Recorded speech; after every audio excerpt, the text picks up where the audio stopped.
ನಮಸ್ಕಾರ ವೀಕ್ಷಕರೇ, 30 ನಿಮಿಷ 30 ಸುದ್ದಿಗೆ ಸ್ವಾಗತ. ನಾನು ಚೈತ್ರ ರಾಜ್. ವೀಕ್ಷಕರೇ, ದಿನದಲ್ಲಿ ನಡೆದಂತ ಪ್ರಮುಖ ಸುದ್ದಿಗಳನ್ನ ಇದೀಗ ಒಂದೊಂದೇ ನೋಡ್ತಾ ಹೋಗೋಣ.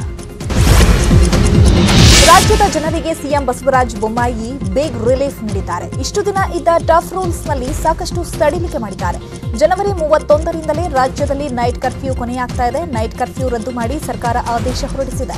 ಎಂದು ಕೋವಿಡ್ ತಜ್ಞರು, ಸಚಿವರುಗಳು, ಅಧಿಕಾರಿಗಳೊಂದಿಗೆ ಚರ್ಚಿಸಿದ ಸಿಎಂ ನೈಟ್ ಕರ್ಫ್ಯೂ ರದ್ದು ಮಾಡಿದ್ದಾರೆ.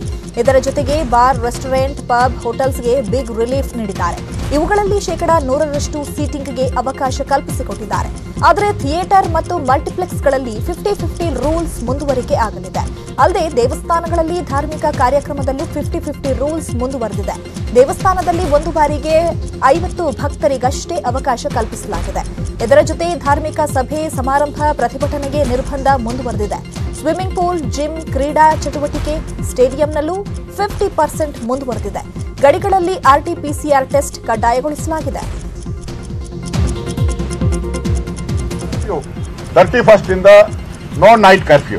ನೈಟ್ ಕರ್ಫ್ಯೂ ಅನ್ನ ತೆಗೆದುಹಾಕಲಾಗಿದೆ. 31ನೇ ತಾರೀಕು 31 ಇಂದ ನೋ ನೈಟ್ ಕರ್ಫ್ಯೂ. ಓಕೆ, ಹೋಟೆಲ್ಗಳು ಓಪನ್. ಆಮೇಲೆ ಸಿನಿಮಾ, ಮಲ್ಟಿಪ್ಲೆಕ್ಸ್ 50%. ಧಾರ್ಮಿಕ ಸ್ಥಳಗಳು, ಸೇವೆಗಳು ಬಂದಾಗಿತ್ತು, ಸೇವೆಗಳು open. Protest, social gathering, religious gathering are prohibited. Same continue, ಮೊದಲಂಗಿತ್ತು ಹಂಗೆ ಕಂಟಿನ್ಯೂ. ನೈಟ್ ಕರ್ಫ್ಯೂ 31 ಇಂದ. ಜನವರಿ 31ರಿಂದ ನೈಟ್ ಕರ್ಫ್ಯೂ ರದ್ದಿನ ಜೊತೆ ಶಾಲಾ ಕಾಲೇಜುಗಳು ಪುನರ್ ಆರಂಭ ಆಗ್ತಾ ಇದೆ. ಬೆಂಗಳೂರಿನಲ್ಲಿ ಸೋಮವಾರದಿಂದ ಎಲ್ಲಾ ಶಾಲೆ ಪುನರ್ ಆರಂಭಗೊಳ್ಳಲಿದೆ. ಸಿಎಂ ನೇತೃತ್ವದಲ್ಲಿ ನಡೆದ ಸಭೆಯಲ್ಲಿ ಈ ತೀರ್ಮಾನ ಕೈಗೊಳ್ಳಲಾಗಿದೆ. ಒಂದ್ ವೇಳೆ ಶಾಲೆಯಲ್ಲಿ ಮಕ್ಕಳಿಗೆ ಕೊರೋನಾ ಬಂದ್ರೆ ಸೋಂಕಿತ ಮಕ್ಕಳಿದ್ದ ಆ ತರಗತಿ ಮಾತ್ರ ಬಂದ್ ಆಗಲಿದೆ.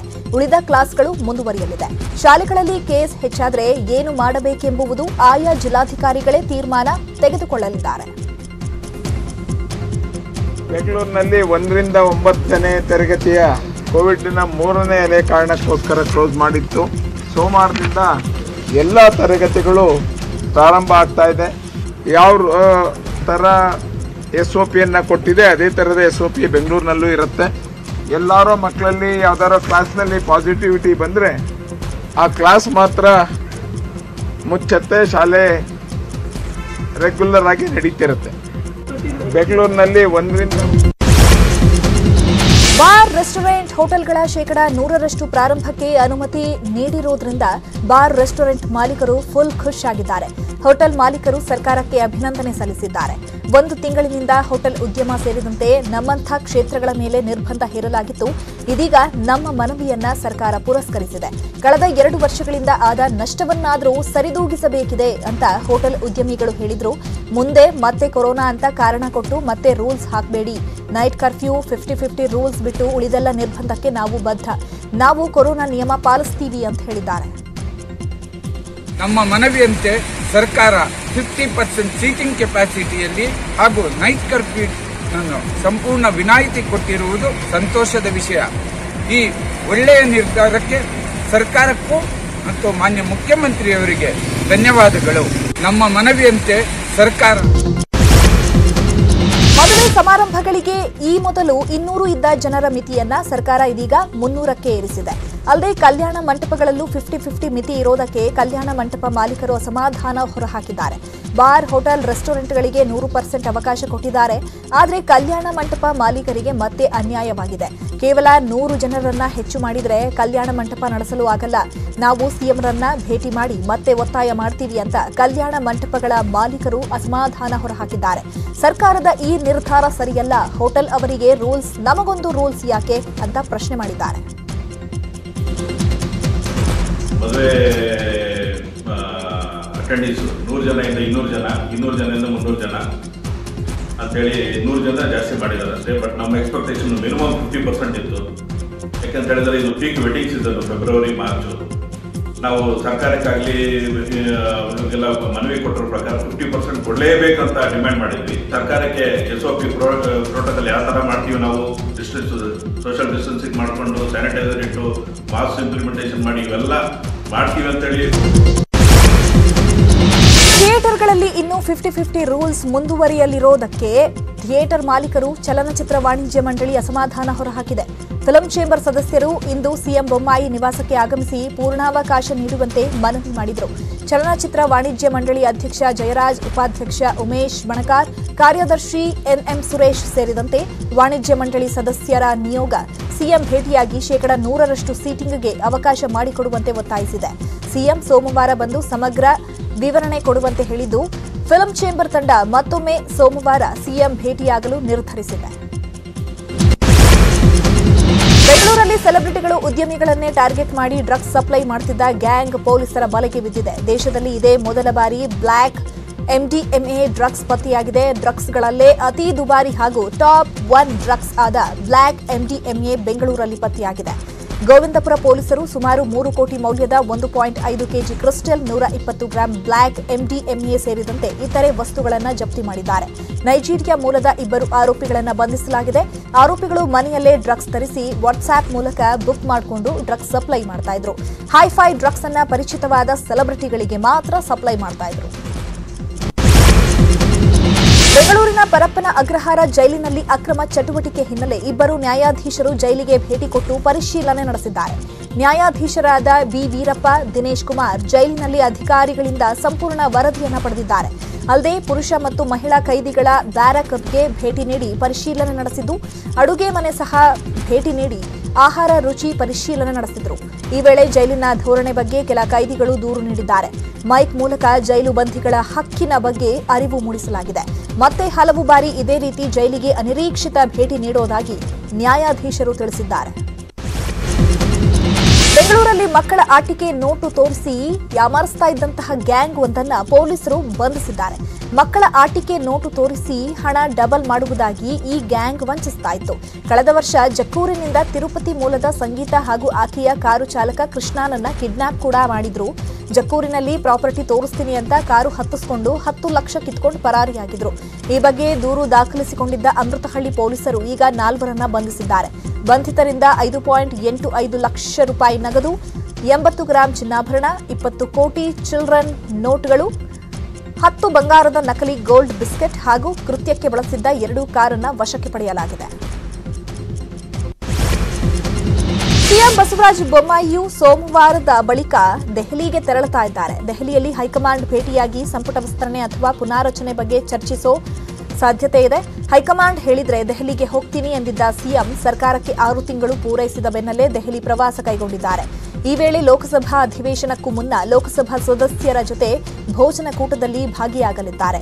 ರಾಜ್ಯದ ಯೋಜನೆಗಳು, ಅನುದಾನ, ಸಮಸ್ಯೆಗಳ ಬಗ್ಗೆ ಲೋಕಸಭೆಯಲ್ಲಿ ಧ್ವನಿ ಎತ್ತುವಂತೆ ಸಂಸದರಿಗೆ ಮನವಿ ಮಾಡಲಿದ್ದಾರೆ. ಸಿಎಂ ದೆಹಲಿ ಭೇಟಿ ಹಿನ್ನೆಲೆ ಸಚಿವಾಕಾಂಕ್ಷಿಗಳಲ್ಲಿ ಹೆಚ್ಚಿನ ಆಕಾಂಕ್ಷೆ ಮೂಡಿದೆ.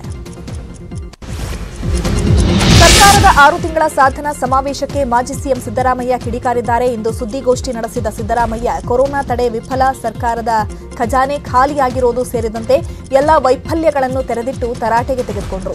ಕಲ್ಯಾಣ ಕರ್ನಾಟಕಕ್ಕೆ 3,000 ಕೋಟಿ ಘೋಷಣೆ ಮಾಡಿದ್ರು. ಆದರೆ ಈಗ ಕೊಟ್ಟಿರೋದು 1 ಕೋಟಿಯಷ್ಟೇ. ಇದು ಸುಳ್ಳಿನ ಸರ್ಕಾರ ಎಂದು ವಾಗ್ದಾಳಿ ನಡೆಸಿದ್ರು.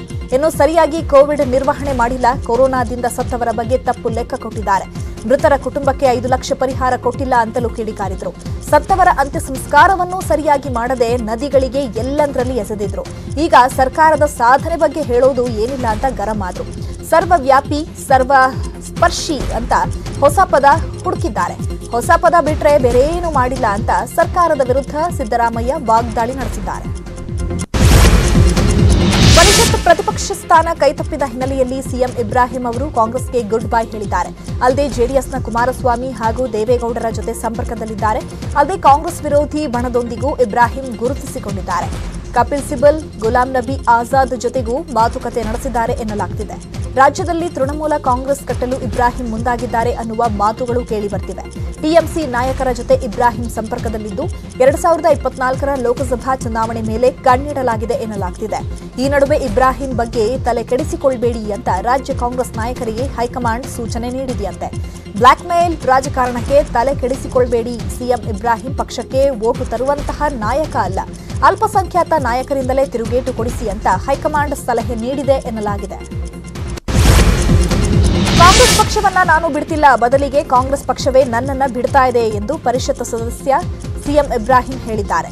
ಹುಬ್ಬಳ್ಳಿಯಲ್ಲಿ ಮಾತನಾಡಿದ ಸಿಎಂ ಇಬ್ರಾಹಿಂ, ಸಿದ್ದರಾಮಯ್ಯ ಬಗ್ಗೆ ಸಿಟ್ಟಾಗಲಿ ಬೇಜಾರಾಗಲಿ ಇಲ್ಲ, ಅವರದ್ದನ್ನು ಅವರು ನೋಡಿಕೊಳ್ತಾ ಇದ್ದಾರೆ. ಅವರಿಗೆ ಶುಭವಾಗಲಿ ಅಂತ ತಿರುಗೇಟನ್ನ ಕೊಟ್ಟಿದ್ದಾರೆ. ಚಾಮರಾಜನಗರದ ಮಲೆ ಮಹದೇಶ್ವರ ಬೆಟ್ಟ ಪ್ರದೇಶದ ದೊಡ್ಡಾಣೆ ಗ್ರಾಮದಲ್ಲಿ ಜನರಲ್ಲಿ ವೈರಲ್ ಫೀವರ್ ಕಾಣಿಸಿಕೊಂಡಿದ್ದು, ನಿನ್ನೆ ಈ ಬಗ್ಗೆ ನ್ಯೂಸ್ 18 ವರದಿ ಮಾಡಿದ ಬಳಿಕ ಆರೋಗ್ಯ ಇಲಾಖೆ ಅಧಿಕಾರಿಗಳು ತೆರಳಿ ಜನರ ತಪಾಸಣೆ ನಡೆಸಿತ್ತು. ಇಂದು ಗ್ರಾಮದಲ್ಲಿ ಆರೋಗ್ಯ ಇಲಾಖೆ ಗ್ರಾಮಸ್ಥರಿಗೆ ಸೊಳ್ಳೆ ಪರದೆ ವಿತರಣೆ ಮಾಡಿದೆ. ಅಲ್ಲದೆ ಗ್ರಾಮದಲ್ಲಿ ಜ್ವರ ಸಮೀಕ್ಷೆ, ಲಾರ್ವಾ ಸಮೀಕ್ಷೆ ನಡೆಸಿದೆ. ಸೊಳ್ಳೆಗಳು ಉಂಟಾಗದಂತೆ ತಡೆಯಲು, ಚಿಕುನ್ಗುನ್ಯಾ, ಡೆಂಗಿ ಹರಡದಂತೆ ತಡೆಯಲು ಧೂಮೀಕರ ಮಾಡಲಾಗಿದೆ. 5 ಮಂದಿಯ ರಕ್ತದ ಮಾದರಿ ಸಂಗ್ರಹಿಸಿ ಜಿಲ್ಲಾ ಪ್ರಯೋಗಕ್ಕೆ ಕಳುಹಿಸಲಾಗಿದೆ. ರಾಯಚೂರು ಜಿಲ್ಲೆಯಲ್ಲಿ ಕೊರೋನಾ ಅಟ್ಟಹಾಸಕ್ಕೆ ಮಕ್ಕಳು ತತ್ತರಿಸಿದ್ದಾರೆ. ಹಟ್ಟಿ ಚಿನ್ನದ ಗಣಿಯ 2 ಶಾಲೆಗಳಲ್ಲಿ ಒಂದೇ ದಿನ 37 ಮಕ್ಕಳಿಗೆ ಪಾಸಿಟಿವ್ ದೃಢಪಟ್ಟಿದೆ. ವಿನಾಯಕ ಮತ್ತು ಶರಣಬಸವೇಶ್ವರ ಪ್ರಾಥಮಿಕ ಶಾಲೆಗಳಲ್ಲಿ ಮಕ್ಕಳಲ್ಲಿ ಹೆಚ್ಚೆಚ್ಚು ಸೋಂಕು ಕಂಡುಬಂದಿದೆ. ಸೋಂಕು ದೃಢಪಟ್ಟ ಎಲ್ಲ ಮಕ್ಕಳಿಗೂ ಐಸೋಲೇಷನ್ ಮಾಡಲಾಗಿದೆ.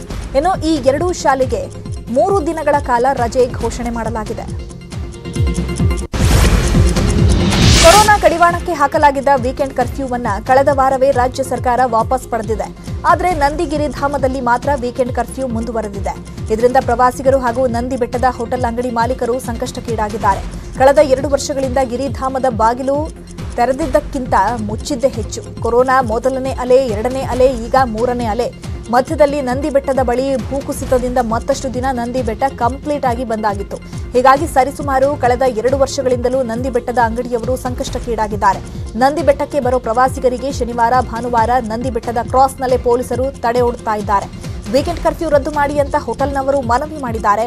ಆದರೆ ಜಿಲ್ಲಾಧಿಕಾರಿಗಳು ಸದ್ಯ ನಂದಿ ಬೆಟ್ಟದಲ್ಲಿ ಪಾರ್ಕಿಂಗ್ ಸಮಸ್ಯೆ ಇದೆ, ಪ್ರವಾಸೋದ್ಯಮ ಇಲಾಖೆಯಿಂದ ಆನ್ಲೈನ್ ಸಿಸ್ಟಮ್ ಮಾಡ್ತಾ ಇದ್ದೇವೆ, ಅಂದ್ರೆ ಆನ್ಲೈನ್ ಸಿಸ್ಟಮ್ ಅನ್ನು ಮಾಡ್ತಾ ಇದ್ದೇವೆ, ತದನಂತರ ಪ್ರವಾಸಿಗರಿಗೆ ಅವಕಾಶವನ್ನ ಕೊಡ್ತೀವಿ ಅಂತ ಹೇಳಿದ್ದಾರೆ. ವೀಕೆಂಡ್ ಕರ್ಫ್ಯೂ ತೆಗೆದಿದ್ರು ಬೀದರ್ನಲ್ಲಿ ಭಕ್ತರು ಹಾಗೂ ಪ್ರವಾಸಿಗರು ಇಂದು ದೂರ ಉಳಿದಿದ್ರು. ಬೀದರ್ನ ಸುಪ್ರಸಿದ್ಧ ಶ್ರೀ ಕ್ಷೇತ್ರ ಝರಣಿ ನರಸಿಂಹ ದೇಗುಲ ಇವತ್ತು ಖಾಲಿ ಹೊಡಿತಾ ಇತ್ತು. ಪ್ರತಿ ಶನಿವಾರ ಮತ್ತು ಭಾನುವಾರ ತುಂಬಿ ತುಳುಕ್ತಾ ಇದ್ದಂತಹ ದೇವಾಲಯ ಇವತ್ತು ಭಕ್ತರಿಲ್ಲದೆ ಬಣಗುಡ್ತಾ ಇತ್ತು. ದೇವಸ್ಥಾನಕ್ಕೆ ತೆಲಂಗಾಣ ಮತ್ತು ಮಹಾರಾಷ್ಟ್ರದಿಂದ ಹೆಚ್ಚಿನ ಭಕ್ತರು ಬರ್ತಾ ಇದ್ರು. ಕೇವಲ ಬೆರಳೆಣಿಕೆಯಷ್ಟು ಭಕ್ತರು ಹಾಗೂ ಸಾರ್ವಜನಿಕರು ಮಾತ್ರ ದೇಗುಲಕ್ಕೆ ಆಗಮಿಸಿದ್ರು. ಮಂಗಳೂರಿನಲ್ಲೊಂದು ತ್ರಿಕೋನ ಪ್ರೇಮ ಕಥೆ ನಡೆದಿದೆ. ಯುವಕನ ಸಾವಿನಲ್ಲಿ ಅಂತ್ಯವಾಗಿದೆ. ಇದು ಪ್ರೇಯಸಿಯ ರಕ್ಷಿಸಲು ಹೋಗಿ ಪ್ರಿಯಕರ ಸಮುದ್ರ ಪಾಲಾಗಿದ್ದಾನೆ. ಮಂಗಳೂರು ನಗರ ಹೊರವಲಯದ ಸೋಮೇಶ್ವರ ಬೀಚ್ನಲ್ಲಿ ಈ ಘಟನೆ ನಡೆದಿದೆ. 300 ಗ್ರಾಮದ ನಿವಾಸಿ ಲಾಯ್ಡ್ ಡಿಸೋಜಾ ಇಬ್ಬರು ಯುವತಿಯರನ್ನ ಪ್ರೀತಿಸ್ತಾ ಇದ್ದ. ಈ ವಿಚಾರವಾಗಿ ನಿನ್ನೆ ಸಂಜೆ ಸೋಮೇಶ್ವರ ಬೀಚ್ ಬಳಿ ಗಲಾಟೆ ಆಗಿದೆ. ಪ್ರೇಯಸಿಯರಾದ ಅಶ್ವಿತಾ ಪೆರಾವೋ, ಡಾಕ್ಲಿನ್ ವೇಗಸ್ ಜೊತೆ ಲಾಯ್ಡ್ ಡಿಸೋಜಾ ಮಾತುಕತೆ ನಡೆಸಿದ್ದ. ಈ ವೇಳೆ ಅಶ್ವಿತಾ ಸಮುದ್ರಕ್ಕೆ ಹಾರಿದ್ದಾಳೆ. ಅಶ್ವಿತಾಳನ್ನ ರಕ್ಷಿಸಲು ಲಾಯ್ಡ್ ಡಿಸೋಜಾ ಸಮುದ್ರಕ್ಕೆ ಹಾರಿದ್ದಾನೆ. ಇಬ್ಬರನ್ನ ರಕ್ಷಿಸಲು ಸ್ಥಳೀಯರು ಮುಂದಾಗಿದ್ದಾರೆ. ಅಶ್ವಿತಾಳನ್ನ ರಕ್ಷಣೆ ಮಾಡುವಲ್ಲಿ ಯಶಸ್ವಿಯಾಗಿದ್ದಾರೆ. ಆದರೆ ಲಾಯ್ಡ್ ಡಿಸೋಜಾ ಸಾವನ್ನಪ್ಪಿದ್ದಾನೆ. ಈ ಕುರಿತು ಉಲ್ಲಾಳ ಪೊಲೀಸ್ ಠಾಣೆಯಲ್ಲಿ ಪ್ರಕರಣ ದಾಖಲಾಗಿದೆ. ಕರ್ನಾಟಕ ರಸ್ತೆ ಸಾರಿಗೆ ಸಂಸ್ಥೆ ಸಂಕಷ್ಟಕ್ಕೀಡಾಗಿದೆ. ಸಂಸ್ಥೆಯ ಸಿಬ್ಬಂದಿಗಳಿಗೆ ವೇತನ ಕೊಡೋಕೂ ಕಾಸಿಲ್ಲ. ಬಸ್ಗಳ ಡೀಸೆಲ್ಗೂ ದುಡ್ಡಿಲ್ಲದಂತಹ ಪರಿಸ್ಥಿತಿ ನಿರ್ಮಾಣವಾಗಿದೆ. ಹೀಗಾಗಿ ಸಾಲ ಬೇಕೆಂದು ಕೆಎಸ್ಆರ್ಟಿಸಿ ಪತ್ರಿಕಾ ಪ್ರಕಟಣೆ ಹೊರಡಿಸಿದೆ. 220 ಕೋಟಿ ಸಾಲ ಬೇಕೆಂದು ನಿಗಮ ಮನವಿ ಮಾಡಿದೆ. ಸಾಲಕ್ಕಾಗಿ ಕೇಳಿದ ಆಸ್ತಿ ಅಡಮಾನ ಇಡೋಕೆ ರೆಡಿಯಾಗಿದೆ. ಕೆಎಸ್ಆರ್ಟಿಸಿ ಒಂದೇ ಕಂತಿನಲ್ಲಿ ಸಾಲ ನೀಡುವ ಆಸಕ್ತಿದಾರರಿಗೆ ಆಹ್ವಾನ ನೀಡಿದೆ ನಿಗಮ. ಅಲ್ಲದೆ 220 ಕೋಟಿ ಸಾಲ ಕೊಟ್ಟರೆ 7 ವರ್ಷದಲ್ಲಿ ತೀರಿಸ್ತೀವಿ. ಇದಕ್ಕಾಗಿ ಕೆಎಸ್ಆರ್ಟಿಸಿ ಕಟ್ಟಡಗಳ ಅಡಮಾನಕ್ಕೆ ರೆಡಿ ಅಂತ ಸಂಸ್ಥೆ ಹೇಳಿದೆ. ಕಡಿಮೆ ಬಡ್ಡಿಯಲ್ಲಿ ಸಾಲ ಕೊಡುವ ಬ್ಯಾಂಕ್ಗಳಿಗಾಗಿ ಹುಡುಕಾಟ ನಡೆಸ್ತಾ ಇದೆ. ಈ ಬಗ್ಗೆ ಕೆಎಸ್ಆರ್ಟಿಸಿ ಎಂಡಿ ಪ್ರತಿಕ್ರಿಯೆಗೆ ನಿರಾಕರಿಸಿದ್ದಾರೆ. ಬೆಂಗಳೂರಿನಲ್ಲಿ ಮಾಜಿ ಸಿಎಂ ಯಡಿಯೂರಪ್ಪ ಅವರ ಮೊಮ್ಮಗಳ ಆತ್ಮಹತ್ಯೆ ಸಂಬಂಧ ಪೊಲೀಸರು ತನಿಖೆ ಚುರುಕುಗೊಂಡಿದೆ. ಹೈಗ್ರೌಂಡ್ಸ್ ಪೊಲೀಸರು ಸೌಂದರ್ಯ ಅವರು ಆತ್ಮಹತ್ಯೆ ಮಾಡಿಕೊಂಡಿದ್ದಂತಹ ಫ್ಲಾಟ್ಗೆ ತೆರಳಿ ಸ್ಥಳ ಮಹಜರು ಮಾಡಿದ್ದಾರೆ. ಪತಿ ನೀರಜ್ ಹಾಗೂ ಮನೆ ಕೆಲಸದಾಕೆ ನೀಡಿದ ದೂರಿನ ಅನ್ವಯ ತನಿಖೆ ನಡೆಸಲಾಗ್ತಾ ಇದ್ದು, ನೀರಜ್ ಅವರ ಹೇಳಿಕೆಯನ್ನು ದಾಖಲಿಸಿದ್ದಾರೆ. ಮಹಜರು ಹಿನ್ನೆಲೆಯಲ್ಲಿ ಫ್ಲಾಟ್ ಸುತ್ತಮುತ್ತ ಬಿಗಿ ಪೊಲೀಸ್ ಭದ್ರತೆ ಕೈಗೊಳ್ಳಲಾಗಿತ್ತು. ವಸಂತನಗರದಲ್ಲಿರುವ ಅಪಾರ್ಟ್ಮೆಂಟ್ನಲ್ಲಿ ಪತಿ ನೀರಜ್ ಹಾಗೂ ಕೆಲಸಗಾರರ ಸಮ್ಮುಖದಲ್ಲಿ ಮಹಜರು ಪ್ರಕ್ರಿಯೆ ನಡೆದಿದೆ.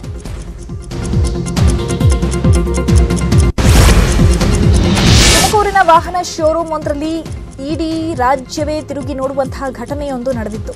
ವಾಹನ ಖರೀದಿಗೆಂದು ಬಂದಿದ್ದ ರೈತ ಕೆಂಪೇಗೌಡ ಅನ್ನೋರನ್ನ ಶೋರೂಂ ಸಿಬ್ಬಂದಿ ಅಪಹಾಸ್ಯ ಮಾಡಿದ್ರು. ಕೇವಲ ಒಂದೇ ಗಂಟೆಯಲ್ಲಿ ವಾಹನದ ದುಡ್ಡನ್ನ ಅರೇಂಜ್ ಮಾಡಿದ ಕೆಂಪೇಗೌಡ ಈಗಲೇ ಡೆಲಿವರಿ ಕೊಡುವಂತೆ ಪಟ್ಟು ಹಿಡಿದಿದ್ರು. ಕೊನೆಗೂ ಅವರ ಮನವೊಲಿಸಿ ಕಳುಹಿಸಲಾಗಿತ್ತು. ನಿನ್ನೆ ರೈತ ಕೆಂಪೇಗೌಡರಿಗೆ ಗೂಡ್ಸ್ ವಾಹನ ಡೆಲಿವರಿ ಮಾಡಲಾಗಿದೆ. ರೈತ ಕೆಂಪೇಗೌಡ ಪಟ್ಟು ಹಿಡಿದು ತನ್ನ ಸಾಮರ್ಥ್ಯ ಪ್ರದರ್ಶಿಸಿ ಮಹೀಂದ್ರಾ ಗೂಡ್ಸ್ ವಾಹನ ಖರೀದಿಸಿದ್ದಾರೆ. ಈ ಬಗ್ಗೆ ಮಹೀಂದ್ರಾ ಕಂಪನಿ ಮಾಲೀಕರಾದ ಆನಂದ್ ಮಹೀಂದ್ರಾ ಕೂಡ ಟ್ವೀಟ್ ಮಾಡಿ ವೆಲ್ಕಮ್ ಟು ಮಹೀಂದ್ರಾ ಫ್ಯಾಮಿಲಿ ಅಂತ ಶುಭ ಕೋರಿದ್ದಾರೆ. ಇನ್ನುಳಿದ 10 ಪ್ರಮುಖ ಸುದ್ದಿಗಳನ್ನು ನೋಡೋಣ. ಸ್ಮಾಲ್ ಬ್ರೇಕ್ ಆಗಿದೆ.